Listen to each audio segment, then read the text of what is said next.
and good evening, everyone. My name is Melody Noreen Blackwell, and I am the host of What the Gut. I'm also the founder and president of Color of Crohn's and Chronic Illness. And today marks the first day of something that's very important to me, which is Crohn's and Colitis Awareness Week. Why is that important? Because I am a Crohn's patient. And today I have some amazing guests to tell you their stories and to share with you more about inflammatory bowel disease. My first guest is Dr. Sophie Balzora. Hello. Dr. Balzora, tell us about you. So I am a gastroenterologist, so a digestive disease physician. I'm practicing in New York, and I have a clinical interest in inflammatory bowel disease, so Crohn's and ulcerative colitis. And I'm also the co-founder and president of the Association of Black Gastroenterologists and Hepatologists, or ABGH. So thank you so much for inviting me. Thank you for being here. My next guest is an ulcerative colitis patient, and his name is Carlos Cabrera. CJ, tell us about you. Good evening, everybody. I have ulcerative colitis. I was diagnosed at the age of 23, and then a few years later, I end up getting diagnosed with rheumatoid arthritis and osteoarthritis. My last guests are Crystal and Sunny Umaru, and they're on the other side of this disease. Tell us about you and your journey. Absolutely. Our daughter Mariama was diagnosed with Crohn's disease in April of 2021. And so we're fairly new to this whole world of IBD and how to manage it and navigate it. She is 19 years old, well, soon to be 19 years old this month, actually. So, yeah. Thank you so much to all of you. Now, Dr. Balzora, I want to start with you because this is Crohn's and Colitis Awareness Week. Some people know about Crohn's and colitis, but a lot of individuals in the Black and Brown communities aren't really aware of these diseases. Can you tell us what inflammatory bowel disease is? Sure. So inflammatory bowel disease, or IBD, is, to put it simply, a chronic autoimmune disorder. So it's a chronic digestive disease that causes inflammation. And when we say inflammation, we mean irritation, redness. The lining of the intestines can be quite angry. And there are two main subsets of inflammatory bowel disease, or IBD. There's Crohn's disease and ulcerative colitis.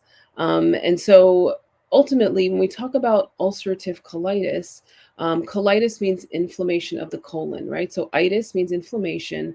Colon is synonymous with large intestine. So when we talk about ulcerative colitis, we're talking about this chronic condition that affects the large intestine and causes inflammation. It can cause sores or ulcers throughout the large intestine. And that can lead to symptoms like blood in your stool, loose stools, running to the bathroom quite frequently, and in some cases, abdominal pain. And the severity of the disease can vary from person to person. And then the other main subset is called Crohn's disease. And that is also an inflammatory condition. And that can affect anywhere from the mouth to the anus, right? So it can affect anywhere in the digestive tract, the large intestine, the small intestine, the mouth, right? The esophagus, or the food tube that connects the mouth to the stomach. And so basically, you can get inflammation, you can get narrowings of the large or small intestine. You can get what are called fistula, when two parts of the two organs connect when they shouldn't be connecting. So bowel to bowel, or bowel to bladder, or bowel to skin, or bowel to vagina. Unfortunately, you name it, it can happen. Or in Crohn's disease, you can have what are called abscesses, which are collections of infection or pus and inflammation that can occur at the skin. It can occur inside the abdominal cavity. It can occur inside the intestines. So both diseases, though they are under the umbrella of inflammatory bowel disease, can behave quite differently. But as we may touch upon today, a lot of the treatments are similar, but some do diverge. But I'd say when we're talking about inflammatory bowel disease, not only is it important to know that it is a chronic digestive condition for which currently there is no cure, but hopefully one day there will be, but it's also not to be confused with something called IBS, or irritable bowel syndrome, which happens very oftentimes. And so I do want to be clear that despite lay media outlets, even sometimes medical outlets, and others may confuse the two, it's very important to make that distinction between irritable bowel syndrome and inflammatory bowel disease. So I think that's where I'll start.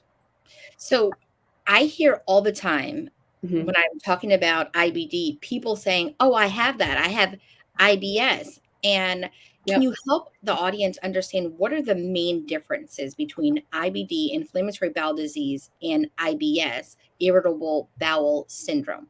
Sure. So very easy to confuse it too, because the acronym is almost identical, right? There's just one letter that separates the two. But with irritable bowel syndrome, absolutely patients can. I mean, there are set criteria, right? There are set criteria to diagnose irritable bowel syndrome, but there aren't really any diagnostic tests. But patients can present with abdominal pain, right? That's part of the criteria. A change in bowel habits over time, sometimes with bloating and other symptoms. And these can sound very reminiscent of symptoms that patients with inflammatory bowel disease can suffer as well. But there are some distinct differences. So for instance, for a patient with irritable bowel syndrome or IBS, if you were to do a colonoscopy on them, for instance, or at a procedure where we look inside the large intestine and actually can have a direct look at the lining of the large intestine, in patients with irritable bowel syndrome, you're not going to see sores, you're not going to see ulcers, you're not going to see this obvious inflammation. If you were to take biopsies, they will appear normal. If someone with IBS were to have their blood work drawn, you wouldn't expect nutritional deficiencies, right? You wouldn't expect them to have iron deficiency and vitamin B12 deficiency and vitamin D deficiency that's due to inflammation of the intestines, like you see in patients with inflammatory bowel disease, unfortunately. If you were to take pictures of someone's abdomen with something like a CAT scan or an MRI, in patients with IBS, they will not have any obvious abnormalities. So though there are some symptoms that may overlap, they are very two distinct processes, right? The medications we use for patients with inflammatory bowel disease, alter how the immune system works. They are anti-inflammatory medications. Medications for irritable bowel syndrome are quite different in that we use, medications basically to help with symptom control, not really for control of inflammation. So there's a lot of differences when it comes to the diagnosis of the diseases, the management of the diseases, and that's because there are two inherently different conditions. One is a syndrome, and one is a chronic inflammatory disease. So it's really important to make that distinction. IBS is incredibly more common than inflammatory bowel disease, but it's very important to understand that they are two distinct things, and we will. As you all know and are well aware, as patients who suffer from inflammatory bowel disease or those who are caregivers of those with inflammatory bowel disease, you will get a lot of people, like Melody have said, who attempt to commiserate, but need to understand that they are, it's not even apples and oranges. They're just completely different conditions. So can I go to like CVS or Walgreens or Rite Aid and get a test and like pee on a stick and it'll tell me I have IBD or IBS? Unfortunately, no. I wish it were that simple. I'll say with inflammatory bowel disease, unfortunately, the diagnosis is a bit laborious, and in particular for Crohn's disease, the symptoms can be quite subtle or they can be profound. But the tricky part of that disease is that for some people, it may take years. Right? Years is, I'm speaking to the choir here, to make a diagnosis, right? And even up to 10 years. And so that's why it's really important when a diagnosis of Crohn's disease is on the mind, whether there's a patient that's concerned about it, a parent that's concerned about it, a physician that's concerned about it, the diagnostic process is a thorough one, right?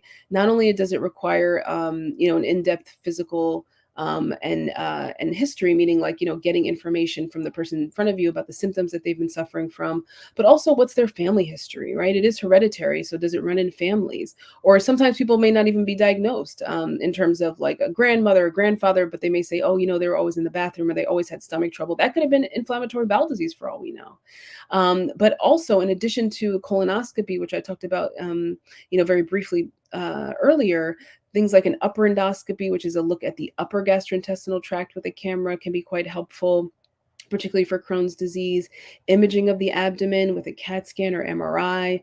Sometimes we have patients swallow a pill that has a camera inside, so it travels throughout the intestine to see if there's any diseases of the small intestine that are missed with an upper endoscopy and colonoscopy. Blood work, as I alluded to before, stool tests. So it is a lot, right? There's a lot that goes into a potential diagnosis of inflammatory bowel disease, especially Crohn's disease. And I'll say because with ulcerative colitis, as I mentioned before, colitis, inflammation of the large intestine. Itis means inflammation. Colon is synonymous with large intestine. Invariably, patients will have blood in their stool. So oftentimes, I think the diagnosis of ulcerative colitis can be made much more quickly because the symptoms can be more apparent. Whereas with Crohn's disease, sometimes it can be more subtle. And I think, sometimes people are dismissed as having irritable bowel syndrome, right? They have abdominal pain, they have diarrhea, but there's all these other things that are going on that I don't want to say, and it's not to devalue the importance of IBS, but again, I think that those two can be confused, which may delay the diagnosis, in addition to a lot of other reasons, which we'll get into, particularly for, for Black and brown patients, why diagnoses are delayed. But ultimately, the workup is quite vast, and it requires a lot of different pieces that we have to put together into a nice puzzle. But there's not one test, right? There's not one blood test. There's not one cincture on a biopsy. It's really a story that's told with a lot of different pieces. Yeah, it's definitely a collective working together to figure out what is going on. I want to move the conversation to CJ. CJ, you were diagnosed with ulcerative colitis. Was that in 2018? Yes, I was diagnosed in 2018. So can you tell us about your family history a little bit, ethnicity, and then how you got to actually getting diagnosed with ulcerative colitis?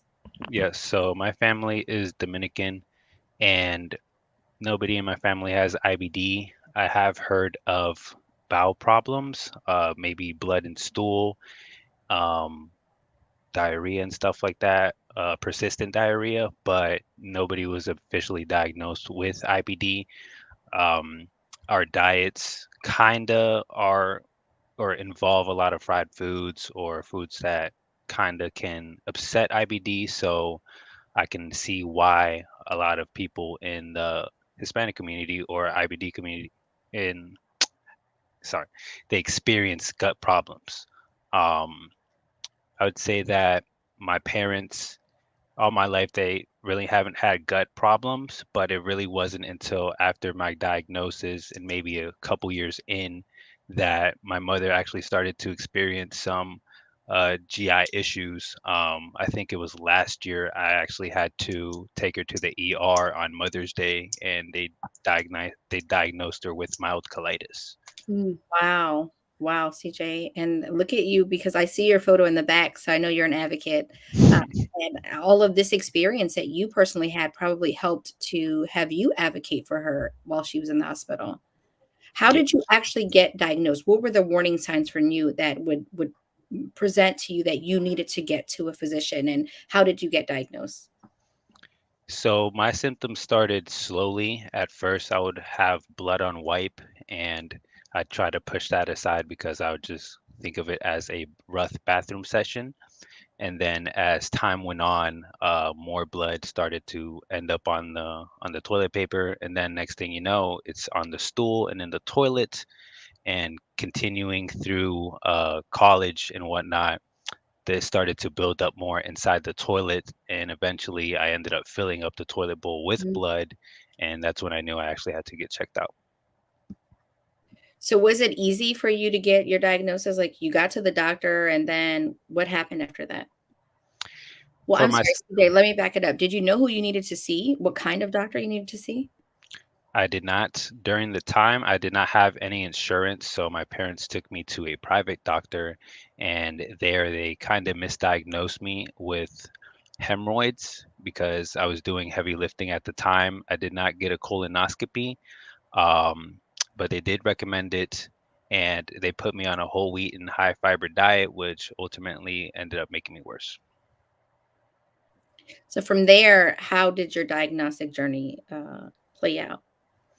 It really wasn't until I was set up with the Veterans Affairs Hospital that I was able to go in and get seen. But before actually having the colonoscopy a week before, all of my symptoms disappeared for a few days, actually for a week or so. And I had to call the hospital, let them know. I asked them if I had to get it. They said I didn't have to, but they recommended. And as a young, ignorant person, I was just fishing for that no, so I hung up right away. Right? We look for those things that validate our fears and our anxieties. Like, okay, well, if I don't have to, then cool. I'll see you guys when I need to see you, right? That was your Yes. response. So And then what got you to the colonoscopy? not even a month later, I'm in the ER, and after that, I was just like, no, I have to actually do this. So I called them up. I told them I already had the prep. I went through the class. All I need is the date, and they got me in next Wednesday and diagnosed me. Wow. Okay. Well, we're glad that you got diagnosed. Now, Crystal and Sunny, your story is different because this is from the perspective of parents. Can you tell us when the journey started and when you noticed that there were some challenges that you needed to address with your daughter? Sure, absolutely. Mariama started to experience what we now know to be classic Crohn's symptoms about 3 years ago. This was pre-pandemic. She was in her sophomore year of high school, and she just started on the dance team. So her schedule was very rigorous. She found that eating, just wasn't in her schedule. Right? She was so busy with school and practice. She was just putting anything in her mouth to get by. But she complained consistently about stomach aches and lack of appetite and fogginess. She said, mommy, daddy, I can't concentrate in school. I don't know what's going on. And so we sort of put it off as this is a new life for you in terms of having this, going to dance. And she was doing it, I think, 3 or 4 times a week. And on the weekend, she had games. So she was doing a lot. And we just thought that it was perhaps just the schedule that was just throwing her off. And so that persisted through 2019, and then the pandemic hit March of 2020. And she started to develop really bad constipation. And so once the pandemic started, as we all know, there was a fear of even going to the doctor, right? And a lot of doctors were not seeing patients in person. It was telehealth. And it was just this fear that you would go to the doctor and come out with something like something worse. And we were very ignorant of the virus, and people were dying. And so this idea of even taking her to the doctor was like, absolutely not. Drink some ginger ale, get some rest, eat healthier, and you'll be fine. In retrospect, that was absolutely the worst thing to do. So she had this mass in her bowels. It was massive constipation, and we were able to kind of work that through. And she started feeling better this summer of 2020. She started feeling a little bit better. And so we just thought, okay, we got through that. Everything's okay. Fall of 2020, she declined severely. Her grades started to drop. She started to withdraw. Even at home, she was in her room. She started isolating herself. It was pretty bad. She was eating at all hours of the day and night. She wasn't eating at the table. We would sit down to eat as a family at the table, and she was rarely there with us. And she just kept saying, my stomach hurts, and I'm just not hungry. I don't have an appetite. And when she did eat, she sat on the floor because she was more comfortable in a, kind of crunched up for her food to digest. She just felt more comfortable. It was bizarre, but we were in the middle of a pandemic. We were all dealing with our own mental health issues around being isolated in a lockdown. And it got to a point of April 2021 where I came home one day from an event and she couldn't move. She said, Mommy, I can't walk. And the week before, we had visited urgent care where the nurse practitioner ran her blood and said, you're severely deficient in iron and B12 and all of these nutrients and vitamins that are essential for energy and whatnot. And so she was just feeling really bad. And I said, let's get you to the ER. Long story short, they ran a battery of tests. Her inflammation markers were through the roof. And she ended up seeing her current GI a week later. He set her up for a endoscopy, a colonoscopy, and she went in, and her insides looked pretty bad. Her small intestinal bowel was just inflamed. It looked like it was kind of pussy red. It looked like an alien. Like, I was like, that can't be my baby's insides. That's not normal. And he said, it looks like it's Crohn's, the small bowel. And he sent her for an MRI.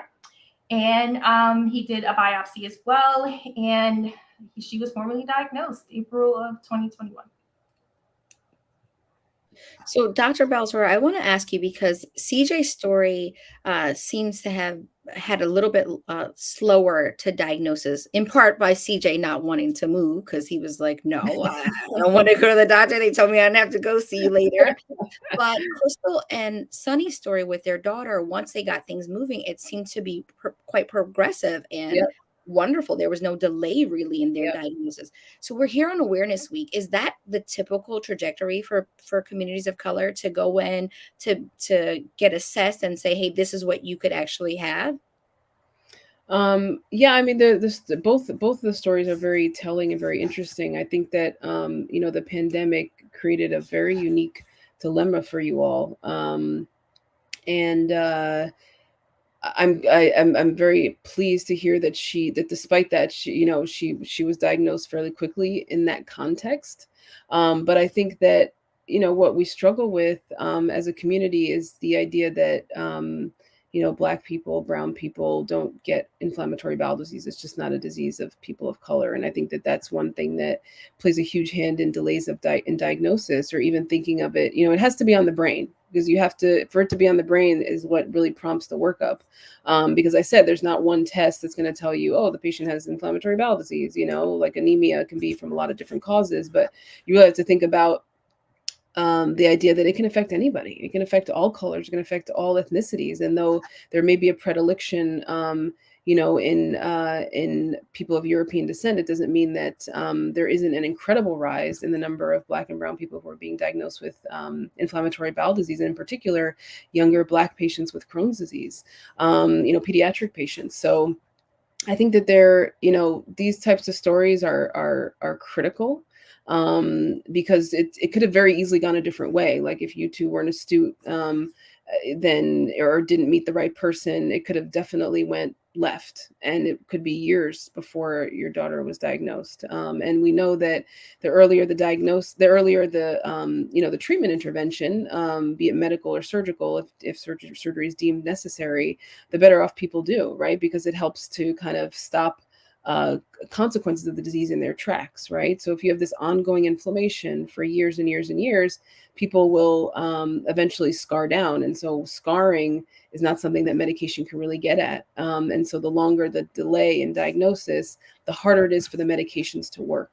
So wait, you're so smart, Dr. Balzora. You said scar down. Everyone doesn't know what scar down means. I'm sorry. What is Getting into the medical jargon weeds. So when you think about a scar, just like anything that's scarred, right? Like you have a scar that lasts your entire lifetime from a fall or whatever happens to you. If you don't treat whatever happened initially, that open cut, right, it eventually scars down. There's nothing you can do. You're not going to put stitches in a scar, right?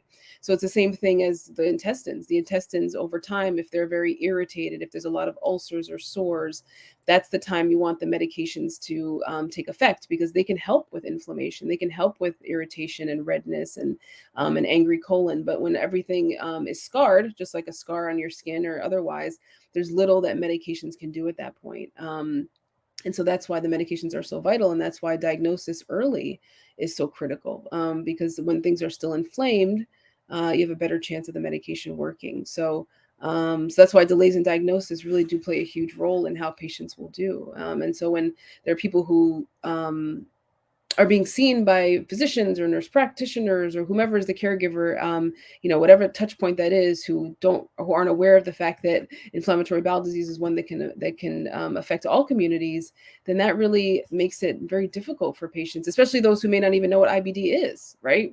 We shouldn't really expect patients to know what inflammatory bowel disease is, but the person that you're seeing should have some sense that can really affect everyone. So, so I think as important as it is to know the symptoms and to not potentially dismiss them, especially because young people are diagnosed, and if they're otherwise healthy, they can of course dismiss anything if they will themselves to, which is not a character flaw. That's human nature. But that's why it's really on us as physicians, as caregivers, in the professional medical space, to have that wherewithal to make those diagnoses. I also want to ask Sunny and Crystal, when you were made aware of Mariama's diagnosis, how did that impact like your family and you sharing that with your family? What were some of the responses? Because like I shared, we are more familiar with thinking that IBD is IBS. And I've heard a lot of scenarios where people are like, oh, if you just change your diet, or if you are just practicing mindfulness, or if you don't go to bed after 9:30, or if you wash your hair only on Tuesdays. We come up with all of these things because they get passed down. And me being a person who is multi-ethnic, I'm grateful for that, having an Indian side and a Black side. I was told quite a few things, and I just smiled and I nodded and I just kept going because I knew that my family didn't have the understanding about what I was going through. I appreciate your question.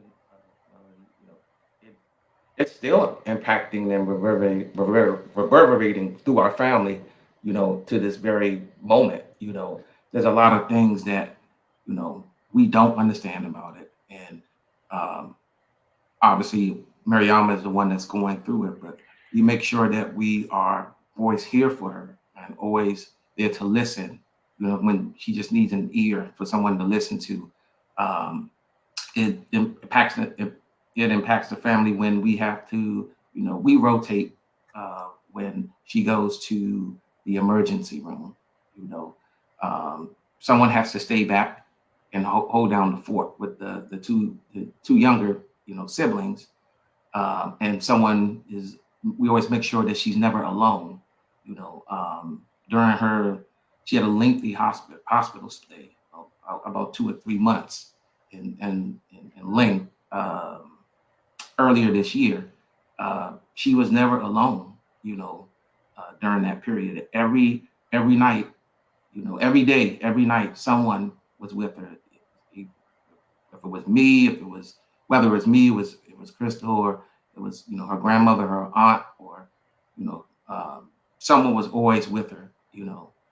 So it has majorly impacted the family.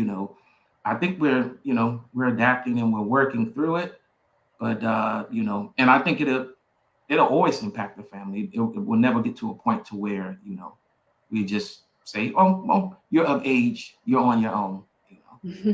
Yeah, I'll add also, Sonny's Nigerian, so like you mentioned, Melody, culturally, we've been impacted just because, I mean, and some, like on the Black side, African American side, it's like just drink some ginger ale and eat some saltine crackers and you'll be fine, right? On the Nigerian side, it's eat some egusi soup or some jollof rice and you'll be fine, right? So that was difficult to push through, and I don't think a lot of our family members understood the severity of her condition until she was hospitalized. That's when everyone went, wait, what? Huh? She's in the hospital. What do you mean? It's not just a stomach ache. No, it's not just. And then you all are trying to understand the severity too. It's like, okay, we're trying to work through this. You're telling me to sprinkle this here, eat more garlic, drink the soup, or drink the ginger ale. And we're trying to process this whirlwind of a circumstance that we thought was just a stomach ache too. So we need you to kind of just listen and not give your feedback. Yeah, 100%. So Dr. Balzora, Sunny just said 2 to 3 months hospital stay. Mm-hmm. All of that from a stomach ache. Is that a typical experience for an IBD patient? I mean, that's a very lengthy hospital stay. And I'll say that, typical is a tough word with inflammatory bowel disease because everyone's journey is so different, right? I mean, we heard from CJ with his UC, and then of course from Crystal and Sunny, and that is, I mean, but there's no one who will say that's not a long time. But I think particularly with pediatric inflammatory bowel disease, with pediatric Crohn's, sometimes it can be quite serious. And if there's a need for getting nutrients that's not through traditional means, meaning just eating it and then just absorbing the nutrients and having to do that, getting your nutritional status up or recovering from surgery or what have you, that takes a lot of time. And so, that does happen from time to time, but, everybody's journey to diagnosis and how they manage their disease can be so incredibly different. And Melody's story is different still, so, I really feel for her, and I hope that, eventually they find the right meds for her if they haven't already. But yeah, that, I mean, we do see that sometimes. And I'll tell you that, one of the main reasons that why I decided to go into GI, and then more particularly inflammatory bowel disease, I do remember vividly when I was a med student rotating in pediatrics, and one of my first patients on the wards was a patient with ulcerative colitis, and she must have been about 15.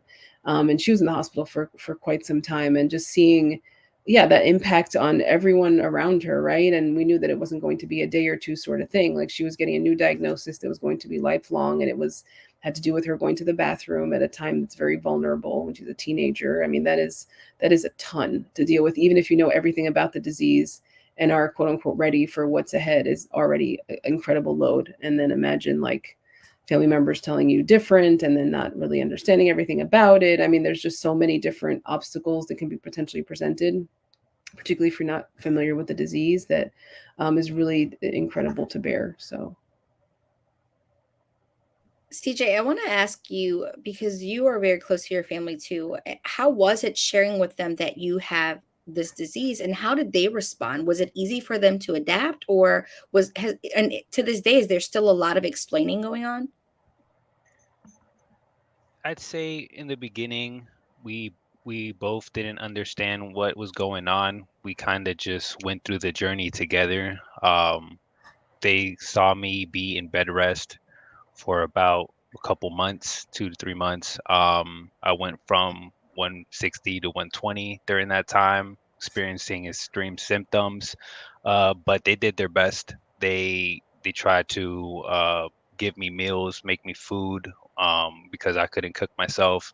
And when I was doing a little bit better, they would take me to my appointments. Even till today, they still take me to appointments, and it's a little better understanding now because I do try to do my best with explaining everything that's going on and everything I've been doing. That's phenomenal, CJ. That especially with your mom now having been diagnosed with something, that she has you even to lean on, because it's different. Like in Sunny's experience and Crystal's experience, in my experience, not having someone in your home who directly understands, I feel like they're either overbearing or I need you. Where are you? It's like no real middle. It's like, oh, you're clobbering me. You're smothering me. Let me leave. Or it's like, well, I can't find anybody. I really would like for someone to answer my call so they can get me a blanket, or, whatever my needs are at that point. I want to ask Dr. Balzora, what are the therapeutic options for these diseases? Because you said there's no cure, it's chronic illness. And we can clearly see that it's very much invisible by even looking at both CJ and I, because you don't know what stage of the disease that we're in. So you have to be able to function. But when you go into these hospital stints, you're not in a place that you can function in normalcy. So what are the options? So, thankfully, I'll say that there are a lot more options from the medical perspective than there had been, even the surgical, than there have been years prior. I think that over the past several years, things have really opened up pretty rapidly in terms of medication options, which is great to see, because unfortunately, sometimes people can do well on a medication for some time, but then the efficacy of the medication wears off. How we decide what medication is best for an individual person is based on a lot of different things. It's based on the severity of someone's disease, right? It's based off of age. It's based off of other medical problems someone may have that may not allow for certain medications to be safe. So other medications people are taking, or other medical problems they may have. Patient preference, right? So sometimes if there is that option, do they prefer a medication that's infused, meaning you get it through the vein, or do they prefer injecting themselves, right? And some people may be, squeamish about that, understandably. Sometimes there are options for pills, which doesn't necessarily mean they're less strong, but sometimes it's pills versus an injection versus an infusion. And so there's a lot of different factors that go into how we decide together what medication is best. But I think the main driver ultimately, another thing I'll mention, like CJ said, he has rheumatoid arthritis. So do people have other inflammatory diseases that require certain medications that can work for both, right? So we mitigate all of those factors and come up with the best solution. But I'll say that ultimately, the overarching driver of medication choice is really disease severity. And sometimes people unfortunately have to cycle through a bunch of meds. Sometimes people, hit gold on the first try, but it really is different for every single person. And I think in time, we think about this whole idea of what we call personalized medicine. We'll be able to tailor that first therapy a little bit better based off of people's genetics and kind of genetic makeup to see what medication's best. So we don't necessarily have to cycle through a bunch of them. But the other thing that I want to focus on is surgery, right? I mean, a lot of times people view surgery as a final option because surgery is scary, but there are other patients who may need it, right at the time of diagnosis, right? And somewhere earlier along the line, and we use surgery and medication in concert. And so it's important to understand that surgery isn't necessarily a last resort. Sometimes it can be used early on in the disease, or anytime through someone's journey to help them improve. And so that's why it is important to, when possible, really have a team of folks, right? Not just a gastroenterologist, but also a surgeon that you're comfortable with and that you meet early on, even before you may even need surgery or really thinking about surgery from a patient perspective. And so those are, some things that we can try to arm patients with to understand, is that it's really like a multidisciplinary, meaning a lot of different physicians, a lot of different non-physician, but healthcare providers like nutritionists or registered dietitians, pharmacists who are invaluable to us, who help us get medications approved, physical therapists, rheumatologists, dermatologists. So as challenging as the diagnosis may be for inflammatory bowel disease, it really speaks to the fact that this is like a team sport, right? It's a team effort. And in an ideal situation, if you do have those resources or can drive to them, it's really helpful to have, a team of people who are on your, who are your advocates, as opposed to just a primary care physician, which, obviously you should be seeing a gastroenterologist, but a lot of people don't even have that available to them. But that's something that we need to think about more, is how multidisciplinary this disease is. Even though it's primarily a digestive disease, it really does affect the entire body. So it's a long-winded answer to your It's all true. It's all true. This is a team sport. And I think when you get diagnosed with a disease, you tend to use the gastro as king. Like the gastro is going to direct me here and direct me there, but all gastroenterologists and all doctors' offices are not created equal. So we're not often, especially if being from communities of color, we're going to these doctors. We don't even always understand that you just said that you're an IBD specialist, that there is an IBD specialist. So we're thinking all gastros are created equal. You're supposed to fix this problem, but we have to be educated and understanding that there are doctors that have actually studied and focused, and they've done their fellowship in inflammatory bowel disease. And they're usually more equipped to help move us into a space of remission. Remission, that wonderful golden word. What is remission, Dr. Balzora?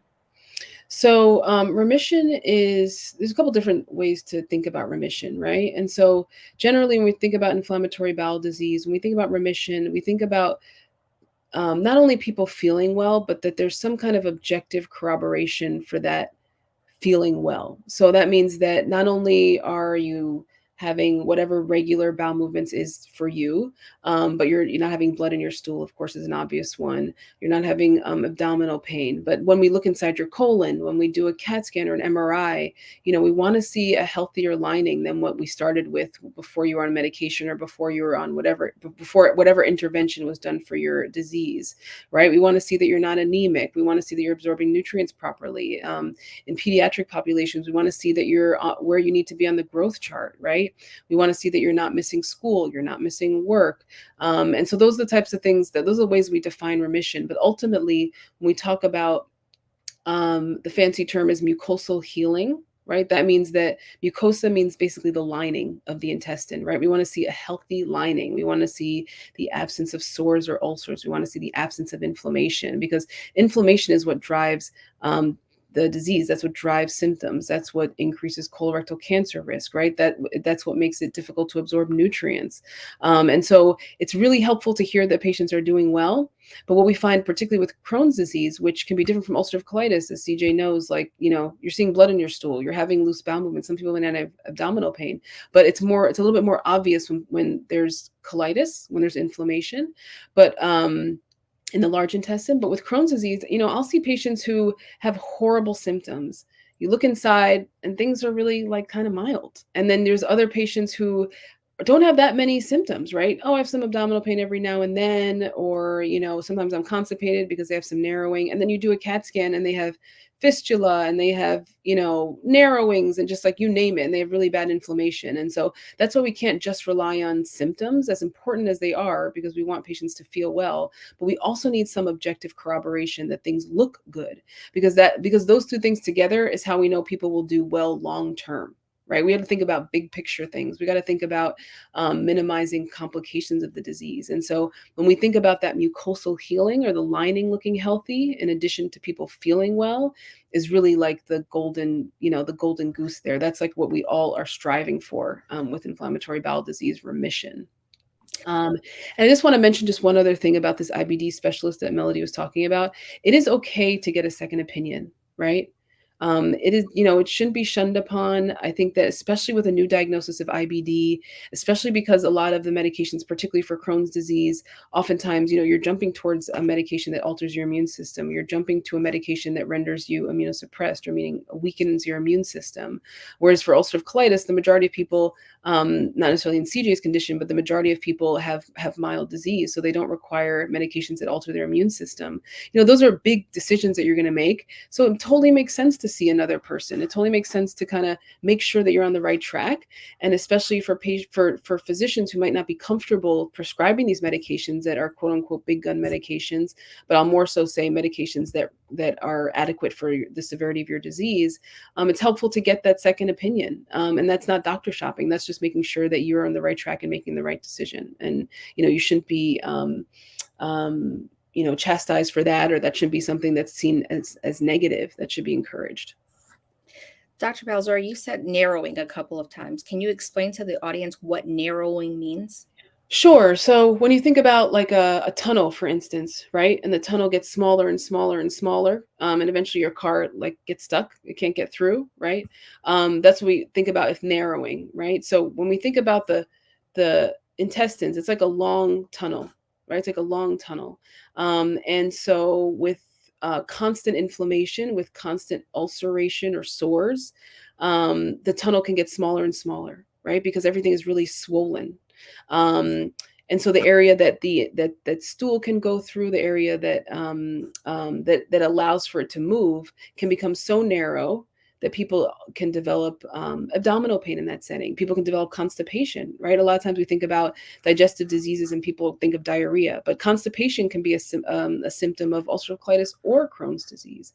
So when I talk about narrowing, I'm just talking about that tunnel becoming smaller and smaller and smaller, as Melody had shown with her hand, over time. And if it's narrowed, or if that tunnel becomes smaller because of inflammation, that's where medications can do their work. But if it becomes smaller and smaller and smaller over time because of scarring, that's not really where medications can do their work. And that's when we think about something like surgery or other kind of surgery adjacent options, depending on more particulars about that narrowing. I tend to tell my family when I can feel the inflammation that my colon is making a fist. So that's why I said, oh, it's making a fist. It's getting tighter and tighter. So it's interesting to be able to put it to a image, because when I try to explain, oh, it's strictures, or people can't seem to connect because they still go back to it's just your stomach, and they don't understand that it's not even the stomach, it's the intestines. Right. So they're not able to connect all those parts. I want to ask CJ about his mental health, because everything that you're saying is really complicated. And while you're a physician who can articulate all of these aspects of the disease, and you can go in and you can read imagery, I know that as patients, we start to get really lost. And sometimes we can really disconnect from everything that's going on because we just want everything to be regular. We just want the piece to fit right in the puzzle. And so, CJ, I want to know, how has your mental health been managing this? And has there been a time that it felt extremely complicated? I'd say for the first 3 to 4 years of my journey, I suffered from chronic depression and anxiety just because of my symptoms and how extreme they were. I'd say it was almost a direct correlation between the two. And it wasn't really until I figured out what I needed to do to get into remission, and also started focusing primarily on my mental health, that I started to see improvement. From your perspective, do you think that it's something that should be discussed more? Like, did your physicians discuss this with you? How did you get to a space where you knew that this was you needed to focus on mental health? I could not concentrate. That's all I thought about. I was always down. I was always depressed, and I just wanted to feel something else. So I just knew that I had to change my way of thinking. I had to see somebody to talk to. My GI told me to talk to a therapist, and I did. Um, they didn't really try to put me on antidepressants, but they tried to give me some kind of medication that really wasn't for sleep, but for sleep. But I rejected that, and I just continued doing a lot of my own mental health stuff, like journaling, um, being in tune with my emotions, feeling everything, not building everything up, letting it or pushing through anything, but actually just sitting in that emotion and understanding it, why I'm feeling that way, and then not reacting, but choosing what way to go from there. You were actually giving yourself the space to go through as opposed to just kind of blocking it. I don't think a lot of times we give ourselves the space to go through, especially with IBD, because it's almost like you're constantly going through. Like, I have to go through this, and I have to go to another doctor, and then I have to see another specialist, and then now I have to get a consult because I may have to have surgery. And so I really applaud your efforts, because it is very important to acknowledge that this is where things are, and I need a moment because I need to get through it to go to that next space. Sunny and Crystal, how has your mental health been? Since her diagnosis, I struggled just after her diagnosis daily. I felt like I needed to fix her. And I felt like she had a responsibility in fixing herself. And that was simply eat this, take your meds, take your vitamins. And there was this awareness gap on my part as a parent, both for myself and for her, in that she needed time to process this idea at 17 years old that she has an illness that has no cure, right? She's facing college. She's suffering. She has suffered. And to have a doctor come in the room and say, you have this disease and there's no cure, it devastated her. But I didn't create that space for her to be in that moment, like CJ said, to feel. And so it caused a lot of strife. It caused so many like disagreements and arguments. And I wasn't paying attention to my mental health and how this was impacting me as a mother, because I just needed to fix it. We know what it is. Great. Let's go. And it just wasn't that simple. And so finding coaching, it allowed me to slow down as a mom and realize that I don't have to have all the answers. I can take my time. This is a part of our journey, and that acceptance piece, and understanding how I can better parent her. And she's 17. She's about to turn 18, be an adult, and be out in college. And so it was a weird space for me as a mom, because I want to hold her. I want to carry her through this journey. And so things got really difficult when, like Sunny said earlier, she was hospitalized due to the narrowing of her small intestine, and which created a bowel obstruction. And she actually had 3 surgeries in 3 weeks. And so I think that was a tipping point for us, is witnessing her go through so much, and there wasn't anything we could do about it. It affected her in a severe way. She was traumatized by the long hospital stay. She was traumatized by not living her life as a typical teenager. And so she actually started having panic attacks, and she completely shut down. I remember her going 2 days without saying a word, and so it has really impacted our mental health. But I had to develop those tools for myself.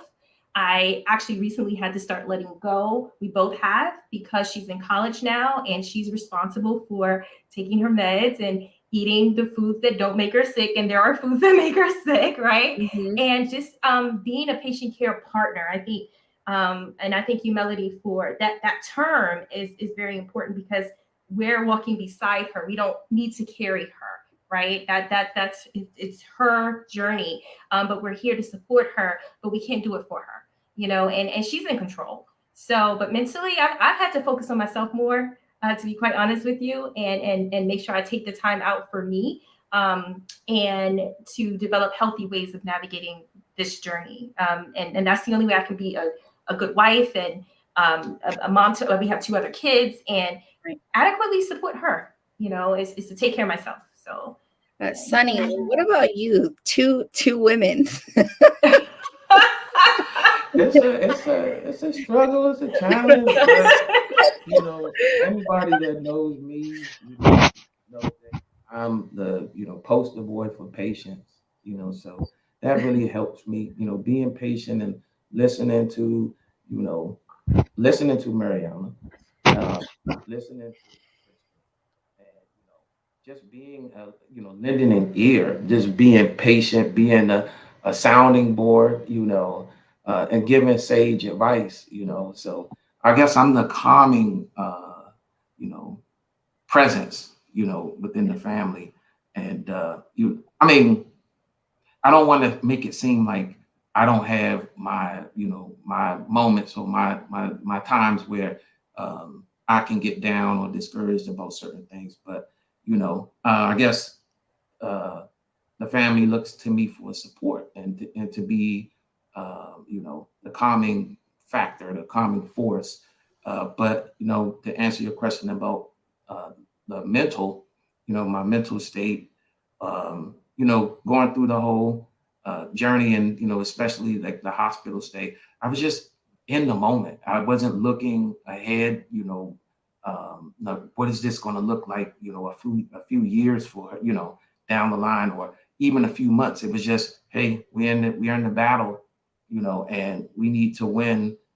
Win the day. We need to keep going. We need to keep going and living moment to moment. And I guess that's what kept me sane.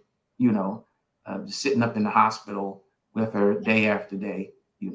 Not she not being able to touch free air, or breathe free air for 2-3 month period, and constantly having to leave the hospital day after day as part of our rotation, feeling guilty about leaving and not wanting to come back, but wanting to come back at the same time, because just like anyone, and no offense, Dr. Valazar, but I hate hospitals. We all hate them. We all hate them. I'm with you. I'm with you. That's in common. But feeling guilty about leaving, and then feeling guilty about coming back as well, because as I mentioned and Crystal mentioned, we do have 2 other children, 2 other younger children. So it's like, what am I missing at home? But when I'm home, what am I missing at the hospital? Is she okay? So, but once I got back to the hospital, I felt a sense of a little bit of control and being the safety for her, because it's like, okay, now I can control what is going on because I'm here. But that's just the mental state that I was in. But it was a great time when she was actually able to leave, the day that she was actually able to leave. Yeah, because as parents, we always want to make sure that we're doing our job to protect what belongs to us, right? These are our children. I want to open up. We have a few more minutes. If there are any questions of our guest or of Dr. Balzora or Crystal and Sunny or CJ, please feel free to ask them. I want to ask you, as you all have been navigating, both CJ and Crystal and Sunny, navigating getting the medications and navigating the healthcare system as patients and care partners, what has been the biggest hurdle?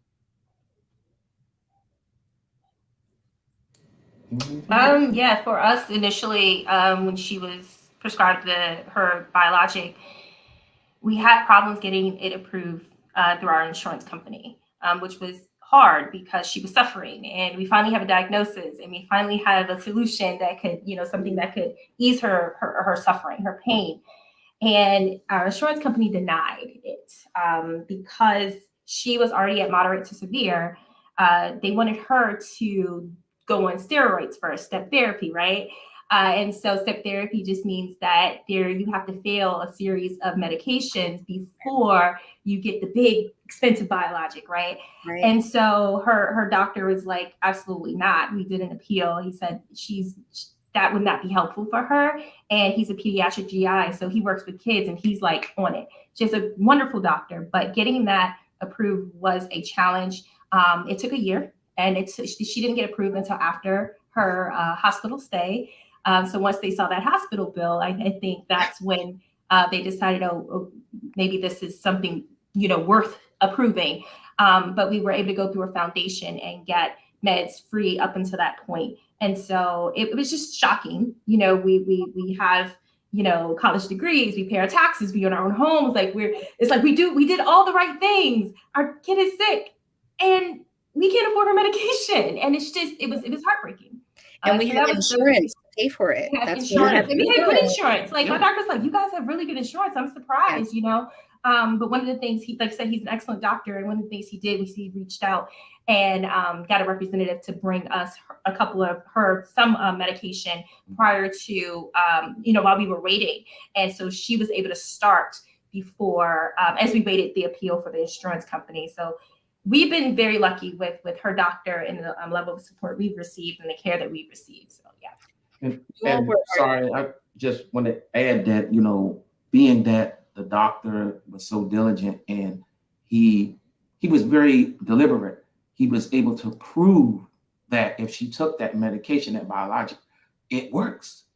So that helped the process of actually getting it approved. That it's so great when your team is actually on your side. They're like on your team.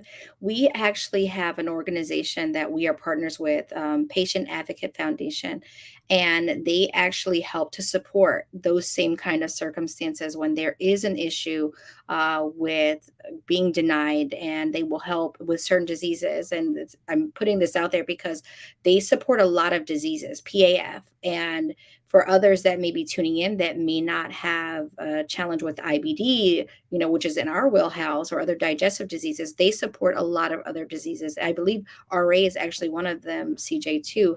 But it's in those relationships and being connected to these communities too, you learn that this is happening wrongfully to so many people, where the delays in their medication actually is exacerbating their health condition.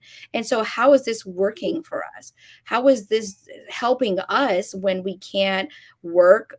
So we have no livelihood. We are a burden on the system. We're a burden on our own selves and then on our physicians, because you have Dr. Balzora who's written the prescription and approved it and made the case why. And you're calling her office every week and you're like, I need you to talk to me because I'm sick and I need my medication. And I feel like I'm about to go and knock everything off the table, right? Because I am literally feeling like I'm losing it. So we have to find those spaces that can help us to advance the system to a system that actually works for the person and not the charts, or not what they feel like are the metrics that they should be going by. CJ, can you share what your complication has been? My complication, say, would be my team in a sense. I don't really have a team. I just communicate with my GI doctor through email or on the phone, and the rest of the hospital take care of everything. Like the nurses will call me to set up appointments, or they'll call me to come in to get something checked. Throughout my journey, 3-4 years, I'd say that primarily my main point of contact was the nurse, because I would first talk to the nurse, and then she would then talk to the doctor, and then the doctor would talk to her, and then she'd talk to me. So for a very long time, I really wasn't talking to my GI doctor. I kind of lost faith throughout my journey in my doctor, but I just see that he was honestly just doing his job. I am a spicy patient, and when I don't get things my way, I kind of, act out a little bit. But it all works out at the end of the day, because he is honestly there for me, and he is doing his job. We had one question come in from Nikki, and she said, "What does a good day look like for you as a patient, CJ, and then as care partners, Crystal and Sunny?" We have to be quick, so CJ and then Crystal. A good day for me is no symptoms, no brain fog, good memory. And for us, Mariama's having a great day. She's happy, she's smiling, and she doesn't have any symptoms. I love it. I love it. Thank you all so much for giving your time to me and to the audience and to the first day of Color of Crohn's and our In Living Coachee Awareness Week. I appreciate all that you do, and we're so thankful for you guys. Thank you to everyone who tuned in today to What the Gut, and we look forward to coming back soon and providing you with more gutsy information. Thank you. Bye. Bye. Bye.